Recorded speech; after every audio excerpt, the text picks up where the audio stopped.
کیوں جی ہم نے فوت بھی ہونا ہے کہ دنیا میں رہنا ہے؟ قبر میں بھی یہ ماننا پڑے گا قرآن کا ترجمہ آتا ہے کہ نہیں آتا۔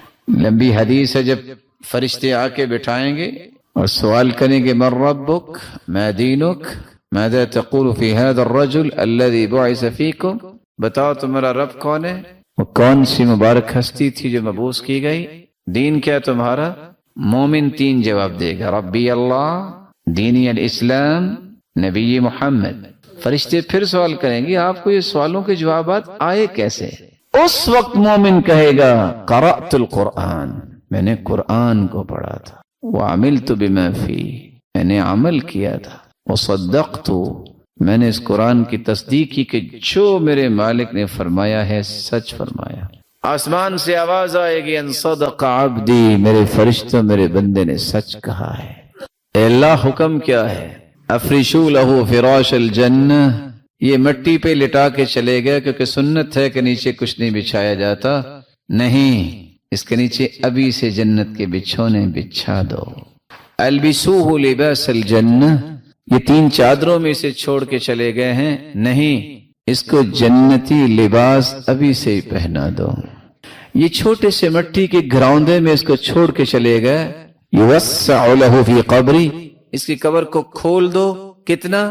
مد بصری، جہاں تک نظر جائے اتنی اس کی قبر کو کھول دو، بلکہ یفتحوا لہ بابا الی الجنہ، ایک جنت کا دروازہ بھی کھول دو، فیأتیہ من ریحہا وروحہا، جنت کی خوشبوئیں بھی اس کو آتی رہیں اور جنت کی ہوائیں بھی آتی رہیں۔ جواب کیوں آیا؟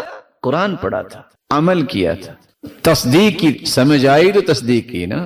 لیکن کافر، منافق اور مرتاب، شک کرنے والا، ملحد، اس سے بھی یہی سوال ہوں گے۔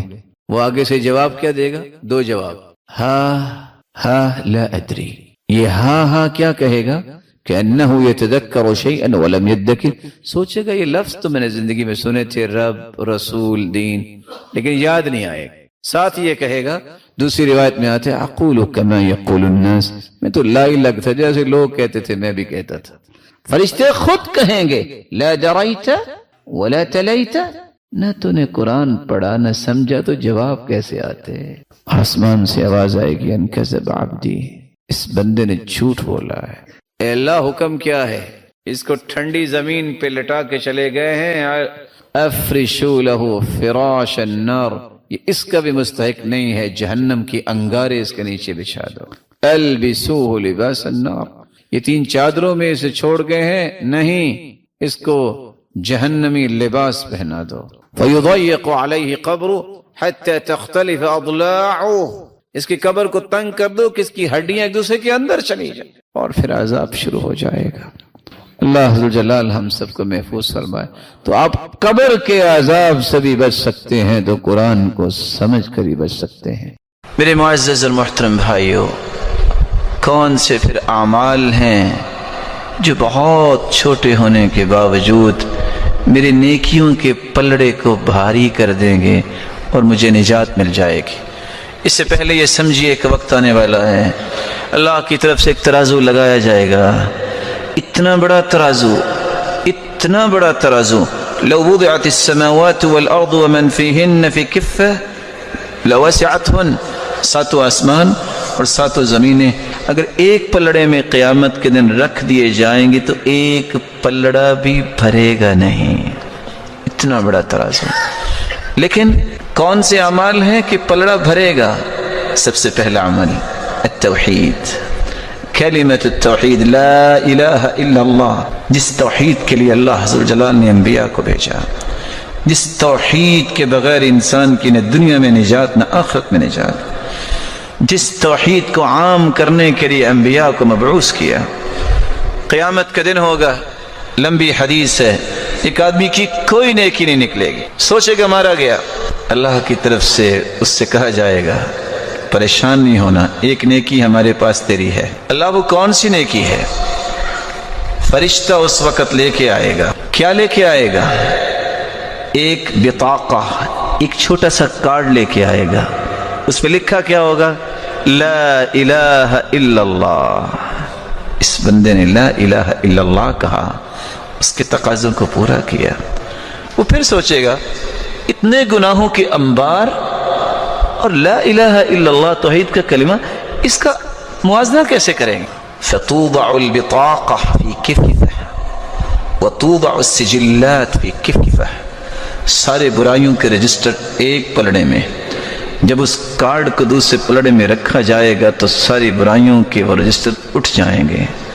فطاشت السجلات فلا يسقل مع اسم اللہ شیء، اس کے اس کارڈ کی وجہ سے ہی، اس کلمے کی وجہ سے ہی نیکیوں کا پلڑا بھاری ہوگا اور اللہ اسے جنت میں بھیج. میں آپ سے گزارش کروں گا زندگی کے اندر توحید میں کوئی فرق نہ آنے دینا. اور حدیث کیا کہتی ہے؟ وَإِن قُطِعْتَ أَوْ حُرِّقْتَ، تمہارے ٹکڑے کر دیے جائیں، تمہیں جلا دیا جائے، توحید پہ کوئی کمپرومائز نہیں ہے، کوئی کمپرومائز نہیں. توحید ہی تو میرے اور آپ کی دنیا اور آخرت کی کامیابی کا راز ہے. اور یہ بات سمجھنی چاہیے جو قرآن نے کہہ دی ہے، الذین آمنوا ولم يلبسوا ایمانهم بظلم اولئک لهم الامن وهم مہتدون. جو ایمان لانے کے بعد شرک کی آمیزش نہیں کرتے، اپنی توحید کو خالص کرتے ہیں، اللہ نے دو انعام رکھے ہیں، فکری امن، قولی امن، معاشرتی امن. امن کی نعمت اللہ دیتا ہی اس کو ہے جس کی توحید خالص ہوتی ہے. وَهُمْ مُهْتَدُونَ، اور صراط مستقیم پہ گامزن ہونے والے ہدایت یافتہ لوگ ہیں ہی وہ جن کی توحید میں کوئی خلل نہیں ہے. توحید کے ساتھ میں آپ سے ادباً یہ کہوں گا، اور یہ تحفہ سمجھیے آج کی مجلس کا، کثرت سے لا الہ الا اللہ پڑھا کریں. حدیث کہتی ہے افضل الذکر لا الہ الا اللہ، سب سے افضل ذکر لا الہ الا اللہ. اور رسول اللہ صلی اللہ علیہ وسلم نے فرمایا ان قول لا الہ الا اللہ تدفع عن قائلها 99 من البلاء ادناها الہم. جو کثرت سے لا الہ الا اللہ کہتا ہے 99 بلائیں اللہ عز وجل اس کی دور فرما دیتے ہیں. ادناها الہم، اور سب سے گھٹیا بلا غم ہے. اس کا مطلب یہ نکلا کہ 98 بلائیں تو غم سے بھی بڑی بڑی اللہ عز وجل دور فرما دیتے ہیں. دوسرا عمل جو بہت چھوٹا ہے لیکن میرے نام اعمال میں نیکیوں کے پلڑے کو بھاری کر دے گا. حدیث کو پھر دوبارہ یاد کیجئے، 7 آسمان اور 7 زمینیں پلڑے میں رکھی جائیں تو پلڑا بھرے گا نہیں. میں ایک کلمہ بولنے لگا ہوں، ذرا دہرائیے گا، الحمدللہ. کتنا وقت بنا ہے؟ کتنے سیکنڈ لگے؟ 2 سیکنڈ. صحیح مسلم کی روایت ہے، جو رب کے فیصلوں پہ راضی ہو کے جس حال میں اللہ نے رکھا ہے خوش ہو کے کہہ دیتا ہے الحمدللہ، اللہ تیری ہی تعریف ہے، میں تو اس لائق بھی نہیں تھا جو تو نے عطا کر رکھا ہے. الحمدللہ تملأ المیزان، جو الحمدللہ کہتا ہے قیامت کے دن ترازو کے دونوں پلڑے اللہ جلال نیکیوں سے بھر دیں گے. الحمدللہ. وافضل الدعاء الحمدللہ. رسول اللہ صلی اللہ علیہ وسلم نے فرمایا سب سے افضل دعا بھی الحمدللہ ہے. تو جہاں لا الہ الا اللہ کثرت سے پڑھا کرو، توحید کو خالص کرو، وہاں الحمدللہ کا ورد نہ بھولیے. تیسرا عمل بہت چھوٹا ہے لیکن اس سے میرے نام اعمال میں نیکیوں کا پلڑا بھاری ہو جائے گا. کلمتان حبیبتان الی الرحمن خفیفتان علی اللسان ثقیلتان فی المیزان سبحان اللہ وبحمدہ سبحان اللہ العظیم. 2 کلمات اللہ کو بہت پیارے ہیں، زبان پہ بہت ہلکے ہیں، اور قیامت کے دن نام اعمال میں بہت وزنی ہوں گے. کون سے کلمات ہیں؟ سبحان اللہ وبحمدہ سبحان اللہ العظیم. کثرت سے پڑھا کریں. اللہ کے رسول نے فرما دیا، اور صحیح بخاری کی روایت ہے، اللہ کا ذکر یہ انسان کے نام اعمال کو نیکیوں سے بھر دے گا اور دنیا میں بھی سکون ملے گا. الذين آمنوا وتطمئن قلوبهم بذكر الله ألا بذكر الله تطمئن القلوب. اللہ نے انسان کے دل میں سکون رکھا ہے تو اللہ کے ذکر سے ممکن ہے. سبحان اللہ و بحمدہ سبحان اللہ العظیم اگر لمبا ہے آپ اس کو چھوٹا کر سکتے ہو. دوسری روایت کے الفاظ یہ بھی ہیں من قال سبحان اللہ و بحمدہ 100 مرہ حطت عنہ خطاياه وان كانت مثل زبد البحر. جو شخص 100 مرتبہ یہ کہہ دے سبحان اللہ و بحمدہ 100 مرتبہ کہہ دے اللہ ذوالجلال سمندر کی جھاگ جتنے بھی گناہ ہوں تو اللہ انہیں معاف کر دیتے ہیں. چوتھا عمل رسول اللہ صلی اللہ علیہ وسلم نے فرمایا اثقل شیء فی المیزان الخلق الحسن. حسن اخلاق قیامت کے دن سب سے بھاری عمل ہوگا جو انسان کے نام اعمال میں سب سے وزنی ہوگا. حسن اخلاق سے مراد نرم گفتگو، اچھی گفتگو، عدل و انصاف کی گفتگو. بلکہ 3 لفظوں پہ غور کیجئے طلب الحلال، اجتناب المحارم والتوسعة على العیال. اخلاق یہ ہے حلال کی تلاش کرو، حرام سے بچ جاؤ اور گھر والوں پہ وسعت کرو. اللہ کے رسول صلی اللہ علیہ وسلم نے اس لیے فرمایا ان من احبکم الیہ واقربکم منی مجلسا یوم القیامہ احاسنکم اخلاقا. سب سے پیارا وہ ہوگا، سب سے قریب میرے وہ ہوگا قیامت کے دن جس کا اخلاق اچھا ہے. جو شخص حرام کھاتا ہے، جو شخص حلال کی طلب نہیں کرتا، اس کا اخلاق کیا ہے؟ یہ میں بات کیوں کہہ رہا ہوں؟ آج کسی کے چکر یورپ میں لگ جائے، جو ہی اپنے ملک میں لینڈنگ ہوتی ہے تو طائفوں کے پل باندھتا ہے. امریکہ اور کینیڈا میں بہت اخلاق ہے. کون سا اخلاق؟ سود کھانے والے کا اخلاق ہے؟ حرام کو اپنی زندگی کا مشن بنانے والا اس کا اخلاق ہے؟ ان کی ضرورت ہے کہ کس طرح لوگوں کو اپنے ساتھ ملاتے ہیں. مسلمان کا مشن اتنا سستا نہیں ہوتا کہ چند باتوں کو دیکھ کے وہ اپنا مشن بدل لے. اور یہ بات بھی حقیقت ہے، یہ مسلمانوں کا مزاج ہونا چاہیے اخلاق.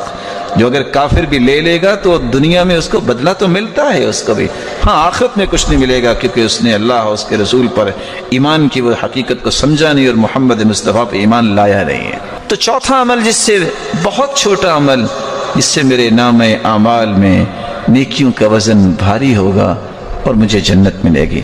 5واں عمل رسول اللہ صلی اللہ علیہ وسلم نے فرمایا بخن لخمس ما اسقلهن في الميزان لا اله الا الله وسبحان الله والحمد لله والله اکبر. بہت بڑی کامیابی اس کے لیے جس کے اندر 5 چیزیں آ گئیں اور اتنے بھاری عمل ہیں یہ اللہ کے ہاں قیامت کے دن میزان میں کہ اس کے بارے میں کچھ بتایا ہی نہیں اللہ کے رسول نے. وہ 5 چیزیں کون سی ہیں؟ لا الہ الا اللہ، سبحان اللہ، والحمد للہ، واللہ اکبر. 4 چیزیں.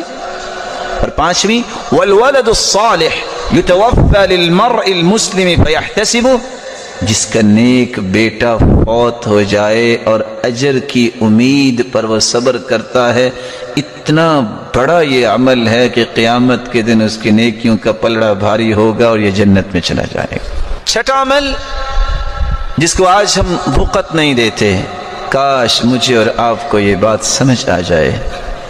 مسلمانوں کو اگر میں خوشی نہیں دے سکتا تو غم تو نہ دوں. میں اگر مسلمانوں کی خیر خواہی اور ہمدردی تو نہیں کر سکتا تو ان کو تکلیف تو نہ دوں. یہی نصیحت سلف کی ہوتی تھی. لیکن اللہ کے رسول کا فرمان ہے من استغفر للمؤمنین والمؤمنات كان له بكل مؤمن ومؤمنة حسنة. جو شخص صرف اتنا کہہ دیتا ہے اللہم اغفر للمؤمنین والمؤمنات، اللہ مومن مردوں کو معاف کر دے، مومنہ عورتوں کو معاف کر دے. سیکنڈ لگتے ہیں 5 سے 6. کہہ کے دیکھیے اللہم اغفر للمؤمنین والمؤمنات، مسلمانوں کے لیے دعا کرنا۔ ملے گا کیا؟ كان له بكل مؤمن ومؤمنة حسنة، آدم سے لے کر قیامت تک آنے والے جتنے بھی مومن مرد اور مومنہ عورتیں ہوں گی، اتنی تعداد میں اس کے نامہ اعمال میں نیکیاں لکھ دی جاتی ہیں۔ دعا کیا کریں اپنے لیے بھی، مومن بھائیوں کے لیے بھی، مومنہ عورتوں کے لیے بھی، تاکہ اس دعا کے نتیجے میں ان کی بھی خیر خواہی ہو اور فرشتے آپ کے لیے دعا کریں گے۔ دعوت المرء المسلم بظهر الغیب مستجابہ عند رأسه ملک موکل به یقول آمین ولک بمثل۔ رسول اللہ صلی اللہ علیہ وسلم نے فرمایا جب بندہ کسی کے لیے دعا کرتا ہے وہ سامنے نہیں ہے، اللہ اس کی دعا کو قبول بھی فرماتے ہیں اور ایک فرشتے کو مقرر کرتے ہیں جو آمین کہتا ہے اور ساتھ یہ بھی کہتا ہے اے اللہ آمین میں نے کہہ دی ہے کہ دعا اس کی قبول فرما، اور یہ دعا اس کے حق میں بھی قبول فرما جو دعا کرنے والا ہے۔ اگلا عمل جو بہت چھوٹا ہے، 7واں عمل جس کو آج مسلمانوں نے رواج بنا لیا، حالانکہ یہ بہت بڑی نیکی ہے۔ کوئی فوت ہو جائے، کیوں جنازے میں جانا ہے؟ نہ گیا تو ناراض ہو جائے گا، کوئی نیکی نہیں۔ میں اگر وہاں اپیئر نہ ہوا تو لوگ کہیں گے کیا، اوے وہ نہیں آیا؟ نہیں میرے بھائی، نیت کو خالص کرو، اس نیت سے جنازہ پڑھنے جاؤ، اللہ کے رسول کے فرمان کو سوچو۔ حدیث کے الفاظ ہیں جو شخص من شہید الجنازہ فلہ قراط، جو جنازہ پڑھتا ہے احد پہاڑ جتنی نیکیاں اس کے نامہ اعمال میں قیامت کو آ جائیں گی۔ کوئی بتا سکتا ہے کہ احد پہاڑ کا وزن کتنا ہے؟ اور جو دفنا کے آتا ہے اللہ عز و جلال اسے 2 احد پہاڑ جتنی نیکیاں عطا کرتے ہیں۔ اس لیے جنازہ پڑھنے کے لیے نیت کر کے جایا کرو کہ اللہ میں صرف تیری رضا کے لیے جا رہا ہوں، مجھے اجر چاہیے، مجھے ثواب چاہیے، اللہ تیری رضا چاہیے، لوگوں کی رضا نہیں چاہیے۔ 8واں عمل جو آپ بہت چھوٹا عمل ہے لیکن آپ کے نام اعمال میں بہت بھاری نیکی بنے گی۔ من تصدق بعدل تمرہ، جو شخص کھجور کے برابر صدقہ کرتا ہے۔ کوئی بھائی بتائے گا کہ ایک کھجور کتنے کی آتی ہے؟ ایک کھجور اگر خریدنی ہو تو کتنے کی آئے گی؟ بھائی کہہ رہے ہیں فری میں مل جائے گی، اللہ آپ کو فری میں ہی جنت دے دے۔ پھر بھی کتنے کی آئے گی ایک؟ میرے پیارے بھائی وہ سونے کی کھجور ہے 10 ریال کی، اچھا 9 ریال کی، 9 ریال۔ چلو شاید کوئی اچھی پیکنگ میں ہو اور اجوال عالیہ ہو تو ہو سکتا ہے کہ ریال کی بھی ہو۔ 1 ریال کی کیا قیمت ہے؟ من تصدق بعدل تمرہ، جو کھجور کے برابر صدقہ کرتا ہے۔ بس اوقات جب میں صدقہ کرتا ہوں، آپ صدقہ کرتے ہیں تو کیا ہوتا ہے؟ ہم نے انویلپ میں ڈال کے دیا، ہم نے کسی کے ہاتھ میں دیا، ہم نے کسی کپڑے میں ڈالا، کسی غلے میں ڈالا، لیکن یہ جاتا کہاں ہے؟ اللہ کے دائیں ہاتھ میں جاتا ہے۔ فإن اللہ يربيها كما يربي أحدكم فلوة أو فلوة حتى تكون مثل الجبل۔ قیامت کا دن ہوگا، ایک پہاڑ چلتا چلتا آئے گا، یا رب ما هذا، اللہ یہ کیا، میں نے تو یہ نیکی نہیں کی، انا عارف اعمالی، میں اپنے اعمال کو جانتا ہوں۔ اللہ فرمائیں گے میرے بندے کھجور کے برابر تو نے صدقہ کیا، میں نے پال پال کے اس کو بڑا کر کے پہاڑ بنا دیا۔ اور 3 باتیں صحیح بخاری کی روایت کی یاد رکھیے گا۔ عمار رضی اللہ تعالیٰ عنہ فرماتے ہیں ثلاث من کن فیہ، ثلاث من جمعها فقد جمع الایمان، جس کے اندر 3 چیزیں آ جائیں اس نے پورے اسلام کو اپنے اندر جمع کر لیا، پورے اسلام۔ الانصاف من نفسک، زندگی میں بات عدل و انصاف کی کرنا، وبذل السلام للعالم وللعالم، جو کثرت سے سلام کہتا ہے اور عالم کو، علم والے کو سلام کرتا ہے اور دنیا کو سلام کرتا ہے، پہل کرتا ہے۔ والانفاق فی الاقتار، مال ہے یا نہیں ہے، خرچ کرنے کا شوق اور ذوق ہے، جس کو یہ 3 صلاحیتیں اللہ دے دے، بات کرے جب بھی عدل و انصاف کی، سلام علم والے کو اور دنیا کو اسلام کہنے میں پہل، اور مال نہیں بھی ہے پھر بھی خرچ کرنے کا ذوق، فقد جمع الایمان، اس نے سارے ایمان کو جمع کر لیا۔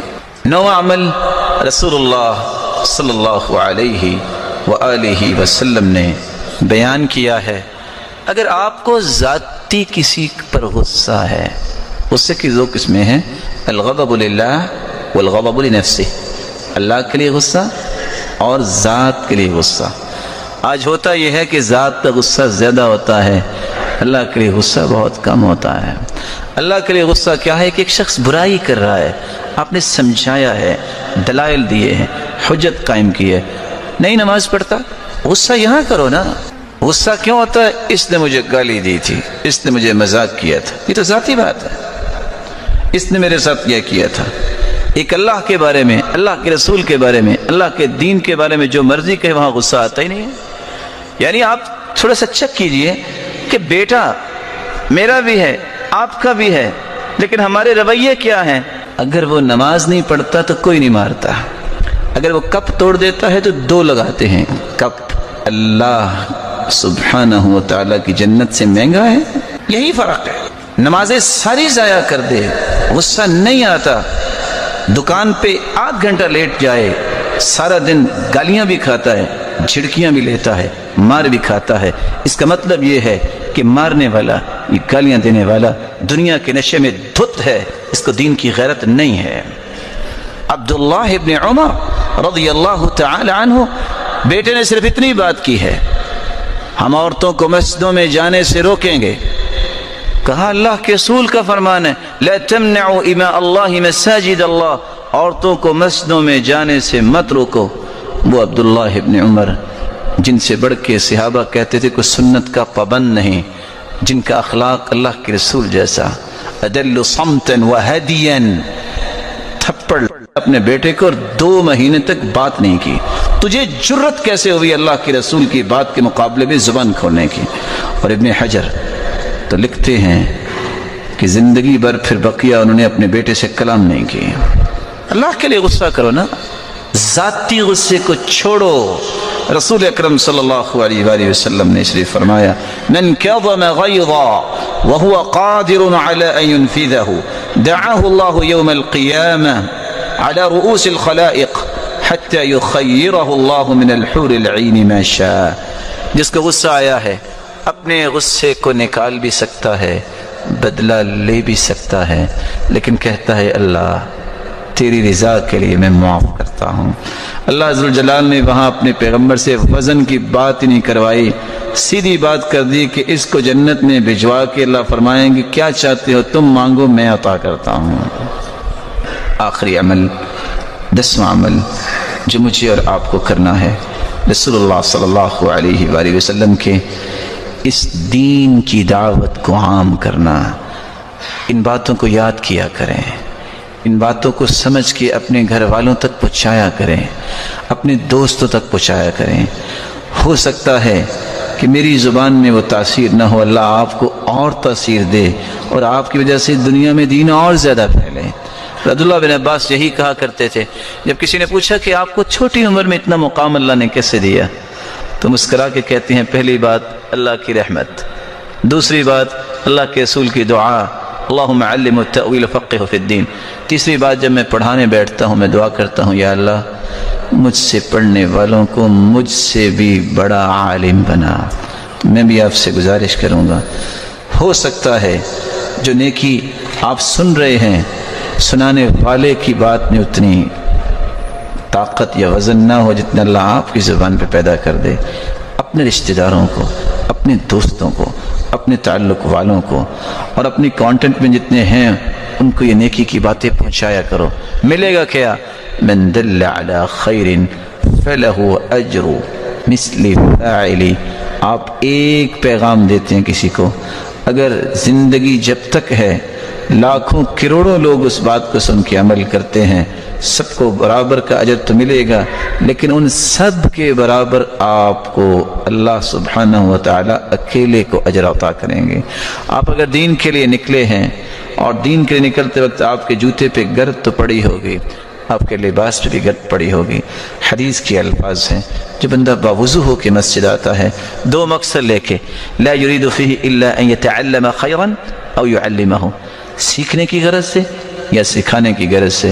حالانکہ گھر سے وضو کیا، اپنے پڑوس میں مسجد میں آیا ہے، روایت کے الفاظ ہیں فَأَجْرُهُ كَأَجْرِ الْحَاجِّ الْمُحْرِمِ، اس کو اجر اتنا ہی ملتا ہے کہ جتنا ایک حاجی احرام باندھ کے حج کرنے جا رہا ہے۔ کتنے لوگ پریشان ہوتے ہیں کہ میں حج نہیں کر سکا۔ اگر یہ عمل انسان جاری کرے، دن میں 5 حج اس کا اجر لے سکتا ہے، اور ہفتے میں کتنے ہوں گے؟ 35 حج، اور مہینے میں کتنے ہوں گے؟ 150 حج۔ صحیح ترغیب کی روایت ہے۔ اور یہی شخص گھر سے باہر نکلے، گرد پڑتی ہے لباس پہ، جوتے پہ، اصابہ مسکن یوم القیامہ، جتنی گرد اس پہ پڑتی ہے رب تعالیٰ اتنی جنت میں کستوری عطا کر دیتے ہیں۔ من سلک طریقا یلتمس فیہ علما سہل اللہ لہ بہ طریقا الی الجنہ، جو اس راستے پہ نکلتا ہے کہ میں نے سیکھنا اور سکھانا ہے، اللہ اس کے لیے جنت کا راستہ آسان کر دیتے ہیں۔ ان الملائکۃ لتضع اجنحتها رضا بما یطلب لطالب العلم رضا بما یطلب، یہ قدم پہلا باہر رکھتا ہے، یہ بھی انسان ہے جو سیکھنے اور سکھانے کے لیے نکلتا ہے، دین کی دعوت کے لیے نکلتا ہے، اللہ کے نورانی فرشتے اس کے لیے پر بچھا دیتے ہیں۔ اور اللہ کے رسول صلی اللہ علیہ وسلم نے فرمایا تھا لَتَأْمُرُنَّ بِالْمَعْرُوفِ وَلَتَنْهَوُنَّ عَنِ الْمُنْكَرِ، تم نیکی کا حکم کیا کرو، برائی سے منع کیا کرو۔ اگر یہ کام نہیں کرو گے یوشک ان یعمہم اللہ بعقاب من عنده، اللہ سبحانہ وتعالیٰ تم سب کو اس عذاب میں مبتلا کریں گے۔ ثم لتدعنہ فلا یستجاب لکم، پھر تم دعائیں بھی کرو گے، اللہ تمہاری دعاؤں کو قبول نہیں کریں گے۔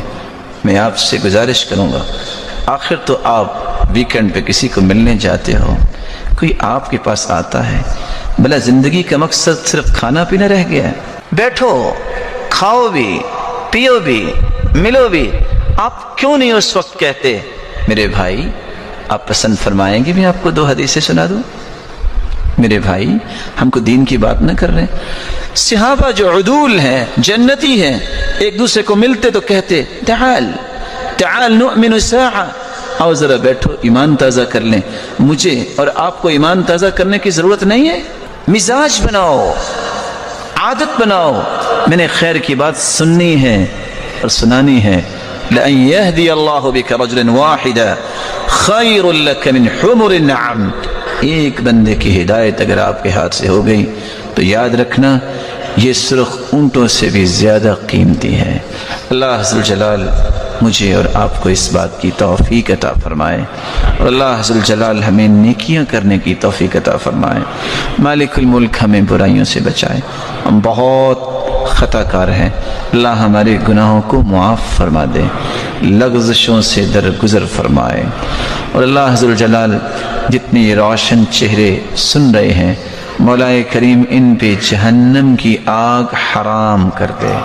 مولا کریم جو صاحب اولاد ان کی اولادوں کو نیک بنا، دست و بازو بنا، آنکھوں کی ٹھنڈک بنا، صدقہ جاریہ بنا، اور جو بے اولاد ہیں ان کی جھولیوں کو بارونق بنا۔ اے اللہ جو صاحب مال ہیں ان کے مال میں برکت فرما۔ مولا کریم ان کو حاسدوں کی حسد اور شریروں کی شرارت سے بچا۔ جو بے روزگار ہیں اللہ ان کو تونگر بنا دے، تیرے خزانے بہت وسیع ہیں۔ جو مقروض ہے ان کو غیبی خزانوں سے مدد فرما، اللہ سب کے لیے آسانیاں فرما دے۔ مولا کریم سب کو توکل اور یقین نصیب فرما دے۔ مولا کریم جس طرح تیرے گھر میں جمع ہیں سب کو والدین، اولادوں، رشتہ داروں کے ساتھ جنت الفردوس میں اپنے محبوب کی رفاقت نصیب فرما اور اپنے دیدار کا مستحق بنا۔ وآخر دعوانا ان الحمد للہ۔ قل هو اللہ احد، کہہ دیجئے وہ اللہ ایک ہے، اللہ الصمد، اللہ بے نیاز ہے، لم یلد ولم یولد، نہ اس نے جنا اور نہ وہ جنا گیا، یعنی نہ اس کی اولاد ہے اور نہ ہی وہ کسی کی اولاد ہے، ولم یکن لہ کفوا احد، اور نہیں ہے اس کے لیے برابر کا کوئی ایک بھی، ولم یکن لہ کفوا احد، کوئی بھی اس کا ہمسر نہیں ہے۔ رسول اللہ صلی اللہ علیہ وسلم نے اس سورت کی عظمت کو بیان کرتے ہوئے فرمایا، میرے صحابہ یہ سورت ثلث القرآن ہے، قرآن کا تہائی حصہ ہے۔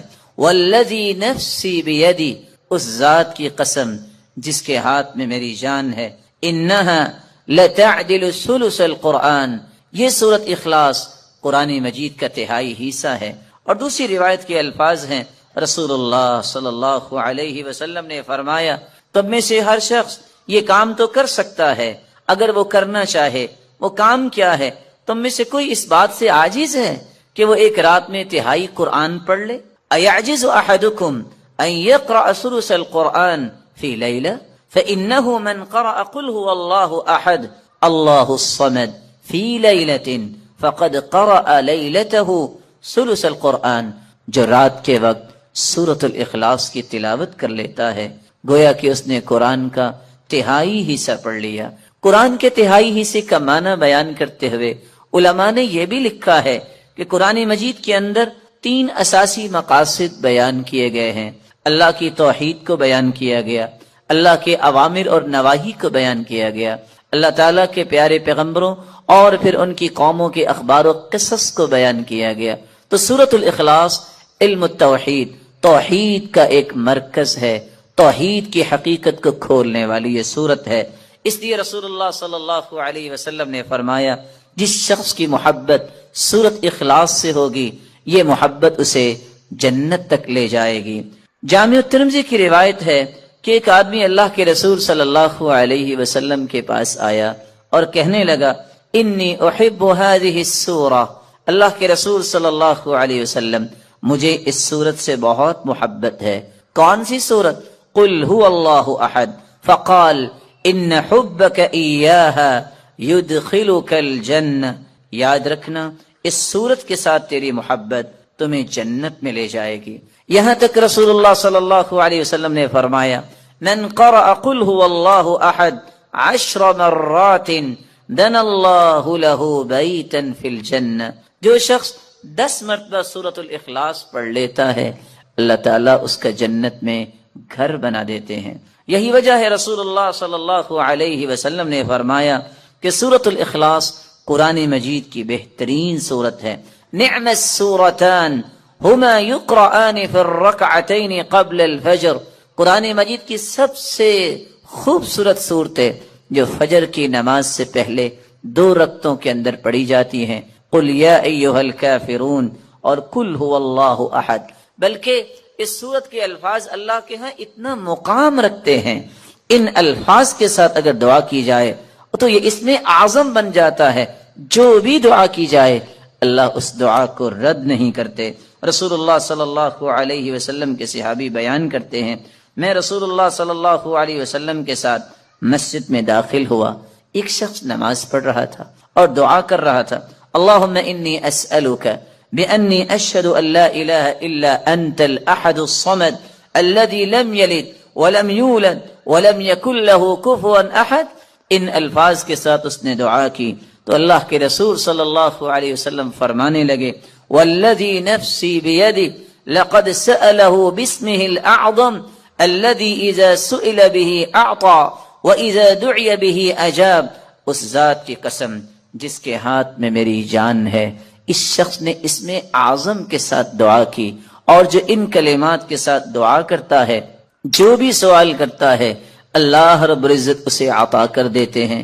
جو بھی دعا کرتا ہے اللہ رب العزت اس کی دعا کو قبول فرماتے ہیں. بلکہ رسول اللہ صلی اللہ علیہ وسلم نے فرمایا جو سورۃ الاخلاص کی تلاوت کرتا ہے اللہ رب العزت اس کے گناہوں کو بھی معاف فرما دیتے ہیں. 1 مرتبہ نہیں، آپ نے 3 مرتبہ فرمایا قل یا ایھا الکافرون فقال قد برئ من الشرک. ایک آدمی کو قل یا ایھا الکافرون پڑھتے سنا، آپ نے فرمایا یہ شرک سے بری ہو گیا. دوسرے شخص کو سنا وہ قل هو اللہ احد پڑھ رہا تھا فقال غفر له، اللہ رب العزت نے اس کے گناہوں کو معاف کر دیا ہے. رسول اللہ صلی اللہ علیہ وسلم کے صحابی سیدنا کعب رضی اللہ تعالی عنہ نے کتنی خوبصورت بات کی. فرمایا کرتے تھے السماوات السبع والارضون السبع، 7 آسمان اور 7 زمینوں کی بنیاد اسست علی هذه السورہ، اس کی بنیاد اس سورت اخلاص پر رکھی گئی ہے. رسول اللہ صلی اللہ علیہ وسلم نے اسی لیے صحابہ کرام کو اس بات کی نوید سنائی کہ جب ایک شخص سفر میں نکلا جب بھی وہ نماز پڑھاتا تو سورۃ الاخلاص کی تلاوت بھی کیا کرتا. صحابہ کرام نے یہ بات رسول اللہ صلی اللہ علیہ وسلم تک پہنچائی. آپ نے سوال کیا میرے صحابی آپ یہ کیوں کرتے ہیں؟ تو صحابی نے جواب دیا اللہ کے رسول صلی اللہ علیہ وسلم اس صورت کے ساتھ مجھے محبت بہت ہے. فرمایا تیری یہ محبت قیامت کے دن تجھے جنت لے جائے گی. جب تک اللہ ذوالجلال کے عذاب کے متعلق انسان نہیں پڑھتا کہ اللہ ذوالجلال کے عذاب کیسے ہیں، گناہوں کی نحوستیں کیا ہے، گناہوں کے بعد کیا کیا پھر انسان کو دنیا اور آخرت برداشت کرنا پڑے گا، اس وقت تک اللہ کا خوف نہیں آتا. اللہ کا خوف حاصل کرنے کے لیے الخوف من مکر اللہ، یہ اللہ کے خوف سے بے خوف ہونا یہ خسارہ پانے والوں کی علامت ہے. کبھی بھی اللہ کے خوف سے دور نہ ہوئیے. اللہ کے عذاب جو جہنم میں تیار کر رکھے ہیں ان کے بارے میں پڑھنا چاہیے، سننا چاہیے. رسول اکرم صلی اللہ علیہ وسلم نے فرمایا ما رأيت مثل النار نام هاربها ولا مثل الجنة نام طالبها. میں نے آگ جیسی کوئی چیز نہیں دیکھی، اس کو دیکھ کر یہ کیسے ہے انسان کے ساری رات بھی سویا رہے نماز نہ پڑھے، اس کے اندر تو پھر کوئی خوف نہیں ہے. جس کو آگ کی شدت کا پتہ ہے، دنیا کی آگ اس پہ 5 منٹ ہاتھ نہیں رکھا جا سکتا، اور آخرت کی آگ، یہ آگ بھی اس آگ سے پناہ مانگتی ہے، 69 گنا زیادہ وہ آگ ہوگی. رسول اکرم صلی اللہ علیہ وآلہ وسلم نے فرمایا ایسی ایسی گرزوں سے فرشتے ماریں گے کہ ساری دنیا جمع ہو کے بھی اسے اٹھا نہیں سکتی. لو ضرب بها جبل لكان ترابا، کسی پہاڑ پہ وہ ہتھوڑے مار دیے جائیں تو ریزہ ریزہ ہو جائے. اللہ ذوالجلال ایسے عذابوں سے محفوظ فرمائے. کبھی اس نیت سے بھی قبرستان جانا چاہیے کہ شاید موت یاد آ جائے، شاید یہ احساس زندہ ہو جائے کہ میں نے بھی ایسی جگہ پہ آنا ہے. رسول اکرم صلی اللہ علیہ وسلم نے فرمایا تھا طرق القلب، اس سے دل نرم ہوتے ہیں، وتدمع العین، آنکھوں سے آنسو جاری ہوتے ہیں، وتذکر الآخرہ، آخرت یاد لاتی ہے. کبھی قبرستان کی بھی زیارت اس نیت سے کی جائے کہ مجھے آخرت یاد آئے. قرآن مجید کی واعظ و نصیحت سننے کے لیے وقت نکالیں، مجالس میں بیٹھے، اکیلے بیٹھے. خصوصاً جس نے قیامت کو اپنی آنکھوں سے دیکھنا ہے وہ اذا الشمس کورت اس سورت کو پڑھے اور اس کا ترجمہ پڑھے. اذا السماء انفطرت یہ سورت پڑھے، اس کے ترجمے کو پڑھے. اذا السماء انشقت یہ سورت پڑھے اور اس کے ترجمے کو پڑھے، اس کو سمجھ آئے گی قیامت کیسی ہو. امام ابن الجوزی رحمۃ اللہ علیہ فرمایا کرتے تھے واللہ لو ان مؤمنا عاقلا، اگر کوئی بھی مومن اور عقل مند سورۃ الحدید پڑھ لے، سورۃ الحشر اس کی آخری آیتیں پڑھ لے، آیت الکرسی اور سورۃ الاخلاص پڑھ لے تدبر کے ساتھ، تفکر کے ساتھ، تو اس کا دل پھٹ جائے اللہ کے خوف سے. رسول اکرم صلی اللہ علیہ وسلم کی سیرت کا مطالعہ کرنے سے اللہ کا خوف آتا ہے. صحابہ کی زندگیاں پڑھیں، صالحین کے اندر جو اللہ نے خوف رکھا تھا وہ پڑھیں. کیسے وہ لوگ تھے. عمر جس کے بارے میں اللہ کے رسول نے فرمایا لو کان بعدی نبی لکان عمر، میرے بعد اگر کوئی نبی ہوتا تو وہ عمر ہوتا. لیکن نبوت کا دروازہ بند ہو گیا. اتنا بڑا انسان زمین پہ بیٹھا رو رہا ہے. فاخذت ابنا من الارض، ایک دھاگا اٹھاتا ہے اور رونے لگ جاتا ہے، اور ساتھ یہ کہتا ہے یا لیتنی لم تلدنی امی، کاش میری ماں نے مجھے جنا نہ ہوتا، میں قیامت کو کیسے حساب دوں گا. وہ مومنوں کی ماں سیدہ عائشہ رضی اللہ تعالی عنہا، جن کے بارے میں اللہ کے رسول نے خوشخبری سنائی تھی عائشہ تم دنیا میں بھی میری بیوی ہو تو جنت میں بھی بیوی ہو. اتنی بڑی خوشخبری سننے کے باوجود سیدہ عائشہ رضی اللہ تعالی عنہا اتنی رویا کرتی کہ ان کا دوپٹہ بھیگ جاتا. وہ سیدنا ابو بکر رضی اللہ تعالی عنہ جس جیسی ہستی صحابہ کرام میں اللہ نے پیدا نہیں کی، وہ اتنی بڑی ہستی، وہ کہا کرتے تھے یا لیتنی کنت شجرۃ تعضد ثم تؤکل، اور یہی بات سیدنا ابو ذر رضی اللہ تعالی عنہ کہا کرتے کاش میں ایک درخت ہوتا، مجھے کاٹ کے جانوروں کے سامنے ڈال دیا جاتا اور وہ کھا لیتے، میرا حساب میں قیامت کے دن ہوتا. عطا جیسے لوگ جن کو اللہ نے کمال دیا تھا، رات کو اٹھتے اپنے ہاتھوں کو دیکھتے کہیں میرے گناہوں کی وجہ سے میرے ہاتھ اور میرا جسم سیاہ تو نہیں ہو گیا، ہاتھ اٹھا دیتے یا اللہ میرے گناہوں کی وجہ سے امت پہ کوئی مصیبت نہ آئے. جو لوگ ساری ساری رات رو کر گزارتے یہ ان کی حالت تھی۔ اسما رضی اللہ تعالی عنہ اور سیدہ عائشہ رضی اللہ تعالی عنہ دونوں کے بارے میں یہ بات منقول ہے۔ قاسم بیان کرتے ہیں میں سیدہ عائشہ رضی اللہ تعالی عنہ کے پاس گیا اور وہ قیام میں کھڑی تھی اور یہ آیت پڑھ رہی تھی، فَمَنَّ اللَّهُ عَلَيْنَا وَوَقَانَا عَذَابَ السَّمُومِ۔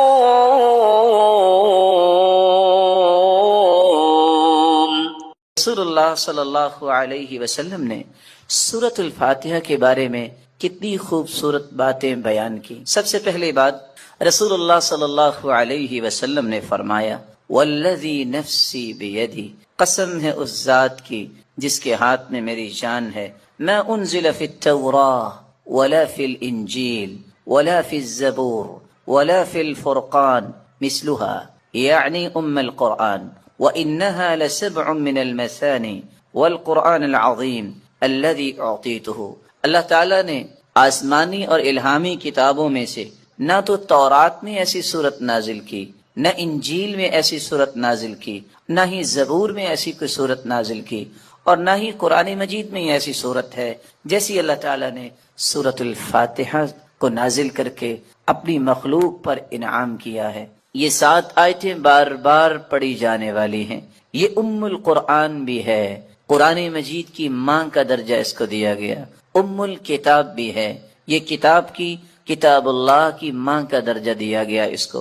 رسول اللہ صلی اللہ علیہ وسلم نے ایک دوسری روایت میں فرمایا کہ سورۃ الفاتحہ یہ ایک بے مثال نور ہے، ایک ایسی روشنی ہے۔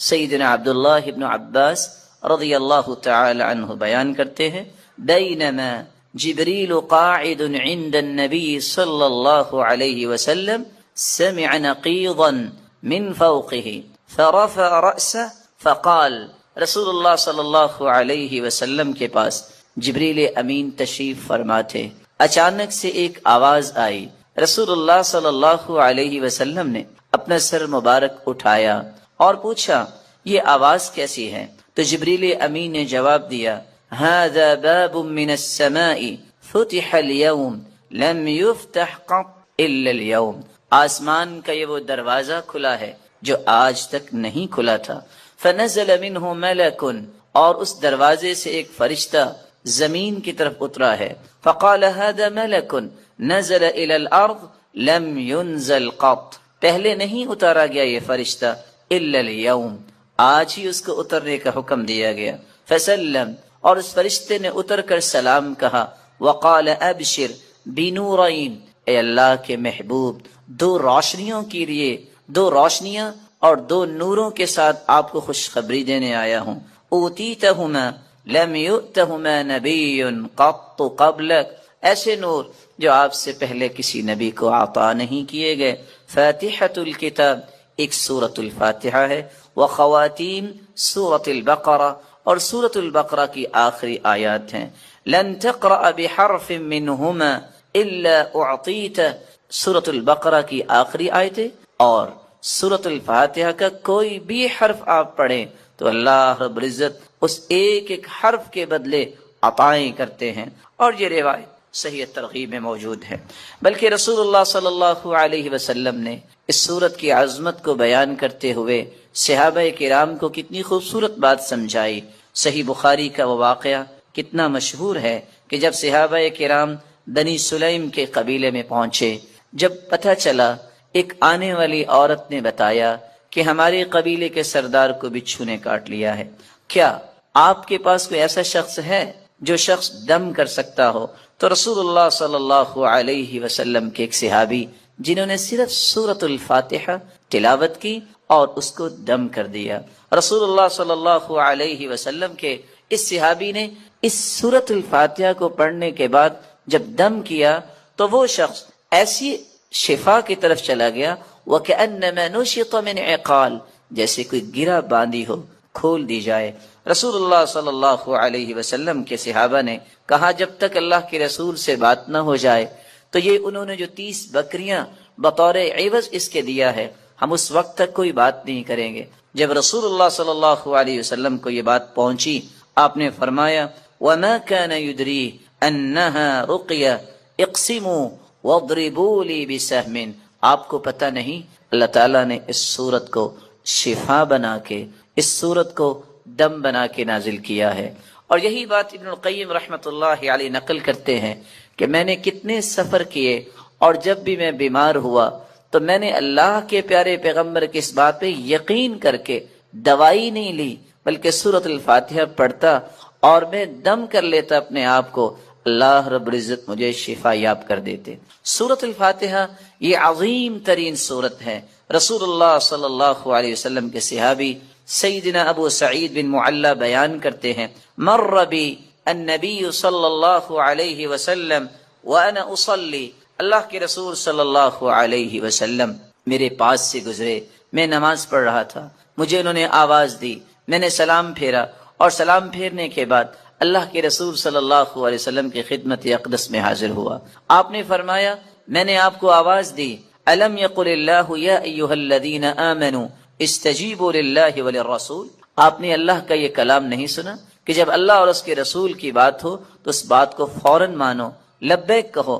کہا اللہ کے رسول صلی اللہ علیہ وسلم میں نماز پڑھ رہا تھا. پھر اللہ کے رسول صلی اللہ علیہ وسلم نے فرمایا الا اعلمک اعظم سورۃ فی القرآن قبل ان اخرج، کیا میں تمہیں قرآن مجید کی سب سے عظیم سورت نہ سکھا دوں اس سے پہلے کہ تم مسجد سے نکل جاؤ، اپنے گھر کو لوٹ جاؤ. میں نے کہا کیوں نہیں؟ تو رسول اللہ صلی اللہ علیہ وسلم نے جو سورت سکھائی، جو قرآن مجید کی عظیم ترین سورت ہے، وہ سورۃ الفاتحہ کی تعلیم دی. یہی وجہ ہے رسول اللہ صلی اللہ علیہ وسلم نے یہ فیصلہ سنا دیا، کاش اس فیصلے کو بھی امت مان لے. لا صلاۃ لمن لم یقرأ بفاتحۃ الکتاب، جو شخص نماز کے اندر سورۃ الفاتحہ نہیں پڑھتا اس کی نماز نہیں ہوتی، جیسا کہ صحیح بخاری کی روایت ہے. اور صحابی تو بیان کرتے ہیں، عبادہ بن صامت رضی اللہ تعالی عنہ کہ فجر کی نماز ہم نے پڑھی اللہ کے رسول صلی اللہ علیہ وسلم کے پیچھے. جب رسول اللہ صلی اللہ علیہ وسلم قرآن کی تلاوت کر رہے تھے، فثقلت علیہ القراءۃ، قرات آپ پہ بوجھل ہوئی. رسول اللہ صلی اللہ علیہ وسلم نے سلام پھیرا اور سوال کیا لعلکم تقرؤون خلف امامکم، کیا تم امام کے پیچھے بھی پڑھتے ہو؟ تو صحابہ کرام نے کہا جی ہاں.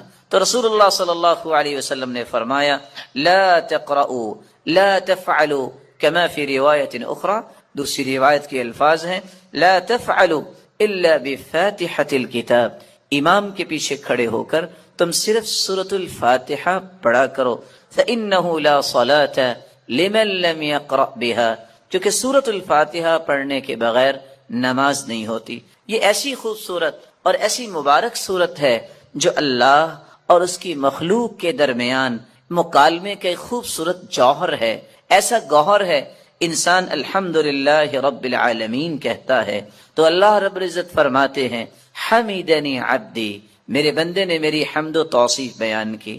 جب بندہ مومن الرحمن الرحیم کہتا ہے تو اللہ رب العزت فرماتے ہیں اسنا علی عبدی، میرے بندے نے میری تعریف کی ہے.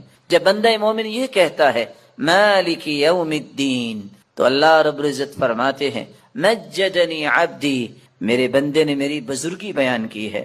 جب انسان بندہ مومن یہ کہتا ہے ایاک نعبد و ایاک نستعین تو اللہ رب العزت فرماتے ہیں ھذا بینی و بین عبدی ولعبدی ما سأل، یہ میرے اور میرے بندے کے درمیان ہے، جو کچھ بھی میرا بندہ مانگے گا میں اسے عطا کروں گا.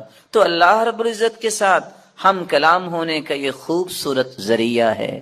تو آئیے اس سورت کی طرف چلتے ہیں اور اس کے معانی کو سمجھنے کی کوشش کرتے ہیں. بسم اللہ الرحمن الرحیم.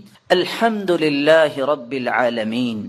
الحمد، تمام تعریفیں، للہ، اللہ کے لیے ہیں، رب العالمین، جو تمام جہانوں کا رب ہے، الرحمن الرحیم، جو بہت مہربان ہے، الرحیم، نہایت رحم کرنے والا ہے، مالک یوم الدین، مالک ہے یوم الدین، بدلے کے دن کا، جزا کے دن کا. ایاک نعبد و ایاک نستعین، ایاک نعبد، ہم عبادت کرتے ہیں صرف تیری ہی، و ایاک نستعین، اور ہم مدد چاہتے ہیں صرف تیری ہی اے اللہ.